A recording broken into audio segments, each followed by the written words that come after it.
Now back here, British house prices rose by 2.5% in the year to January, according to the mortgage lender Halifax. It is the strongest annual growth rate for a year. Halifax says that there's momentum building up in the market with mortgage rates a bit lower now. We've also heard today that two giants in the UK house building industry are to merge. Those are Redrow and Barratt Homes. Well, joining me now is Henry Pryor, who's a buying agent and an industry commentator. Thank you for joining us today, Henry. Anyone out there who's suffering from pretty high mortgage costs right now might not understand what Halifax is talking about when it talks about falling mortgage rates, because of course the basic rate of interest has been 5.25% since last summer. Not forecast to change until the summer ahead of us. So what are they talking about? Well, Tag, I think that much of the UK housing market has been caught on the hop by these continued optimistic prices from the Halifax, and indeed these reflect their competitors, the Nationwide, who are seeing similar sorts of rises.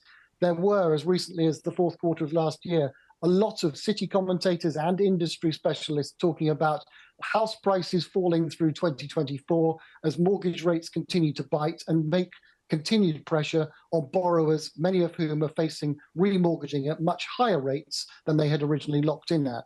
This is something that has caused some consternation. There is inevitably an awful lot of the home owning and renting population that these numbers do not reflect. Those who are struggling to get onto the housing ladder are going to be very surprised and very disappointed to see these increased rates. But it does show that the wider economy is still steady and that the actions taken by the Bank of England and the government at a central government level have ensured that we haven't seen house prices fall off a cliff. Yeah, but are they talking about the fact that even though the basic rate of interest, according to the Bank of England, has not been touched since summer of last year, as lenders look into the future and start pricing fixed-term products, they think rates are going to start falling? And actually, if you are locking in a fixed rate today, it's probably going to be lower than it would have been a couple of months ago.